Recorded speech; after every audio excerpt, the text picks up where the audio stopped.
The breast changes as much as the baby does. I know you've heard me say this before, but I don't think we actually hear it enough. I'm Julie Matheny. I'm a speech pathologist and international board certified IBCLC lactation consultant. And today I want to talk a little bit about breast changes because I don't think this is actually talked about enough. And when these changes happen, they're normal. It can really cause people to have some alarm. So during pregnancy, your breast, most people will experience an increase in the size of their breast. This is from new milk-making tissue being laid down, a foundation, a groundwork of new tissue developing to help you make more milk. So that size increase is actually glandular tissue in order to help support making milk once baby comes. Your areola may start to darken. You may get little bumps around the areola. Those bumps are called Montgomery glands, and they secrete an oil that smells like amniotic fluid to help baby find your nipple after birth. It smells the same as the environment that they've been smelling while you're still pregnant with them. Those Montgomery glands can leak milk, and they can also leak a little bit of oil. So that's very, very normal and common. After your baby's born, depending on interventions during labor and delivery, if you have 0 interventions, breasts tend to stay soft for the first 48 to 72 hours. If you had a lot of IV fluids, those fluids have to go somewhere until you pee them off.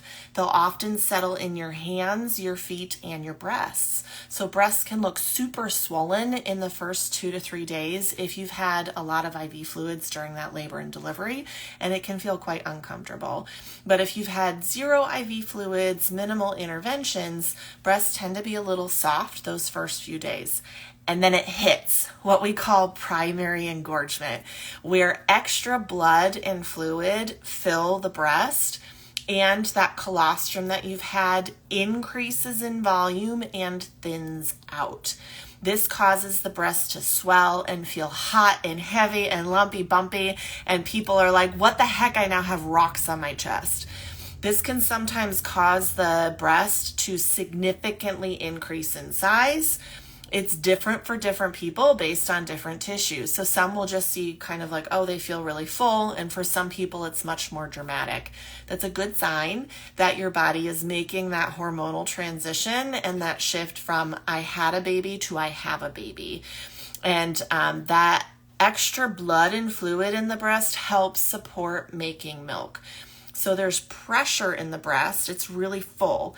That pressure helps your newborn be able to feed. It's like feeding from a very full water balloon. The extra pressure helps push milk out to your baby while your baby's learning how to breastfeed. So you'll feel full and be like, oh my gosh, I have to feed. Which side do I feed on? Oh, this one feels fuller. And then after baby feeds or you pump, the breast feels softer. So you have this full, soft as baby's feeding. And a lot of people really like that feeling because they know I have milk and they know which side about baby fed from. But that full, soft doesn't last for forever. Around 6 to 8 weeks, sometimes a little earlier, sometimes a little later, that full soft should go away as your body becomes more efficient. So the breast goes back softer, but you continue to make milk. A lot of people get really alarmed thinking, oh my gosh, I'm losing my milk supply because I don't feel as full. You haven't lost your milk, your body's becoming more efficient. That also puts the pressure on the baby to now effectively feed because they don't have extra pressure in there to help push milk out. That's also where having the wrong size pump flange can start to become more apparent. If you have a really full breast, a lot of people can get away with the wrong size flange because the breast is helping push through pressure that milk out. But as you get a softer and softer breast, it can be much more apparent that you're actually using the wrong size flange from too much tissue being pulled in, from having those milk ducts collapse and not move as efficiently, or it can start to become more painful, again, as that breast is soft and being pulled into the flange tunnel. Your body also knows for the first few months that you have a young baby going through lots of growth spurts and needs to gain weight very quickly. double the birth weight by around 3 to 4 months, right? So your body should be making extra milk. Baby should only be taking about 65 to 80% of what's in there at any given feeding, which is why you see these massive oversupplies and freezer stashes and leaked milk and all of this extra stuff. That's your body basically saying, I had a baby, feed the baby, teach the baby how to feed. But that extra milk goes away, usually somewhere around 3 to 4 months. Now again, could be sooner for some, longer for others. These are general guidelines about what many to most people will see. Then your body only wants to make what is routinely being emptied to either an efficient baby or a quality pump with the right size flanges. So this is where you can start to see breastfeeding fall apart if there's undiagnosed tongue tie, if there is supply issues, if you have a bad quality pump and the wrong size pump flanges, because you no longer have that extra pressure in the breast to help compensate for a weak or inefficient baby. That fullness is gone, so it can really make it more apparent that the flange is not efficiently emptying you. So then breasts again are going to be back to pre-pregnancy size, no longer feeling soft. Supply should regulate, meaning it should go down to just what's routinely being emptied. This can be scary for people who are used to leaking, which can also stop, who are used to pumping these really big volumes of milk after baby feeds. Usually nothing is wrong. This is your body becoming more efficient.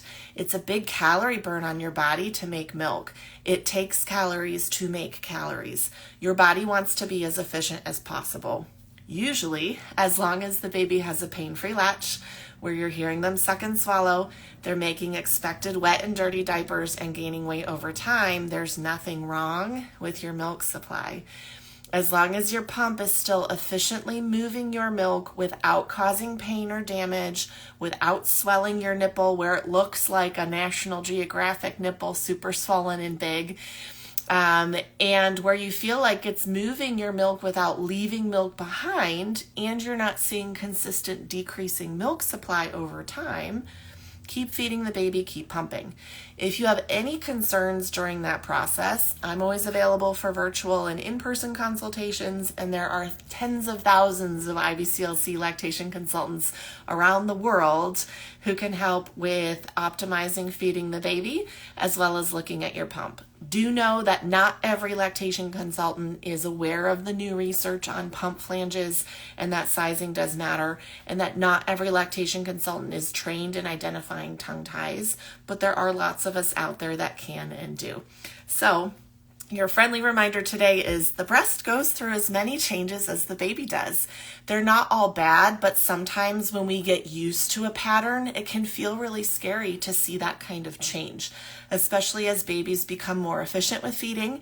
They may not feed for as long. They may only feed for a few minutes at a time, or they may be back and forth and back and forth and back and forth going on different breaths.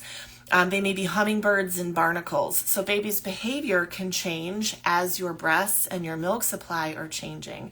So again, if you're having any concerns whatsoever, please make sure that you're getting the correct help with a qualified lactation consultant and know that those breast changes are normal. Now you know.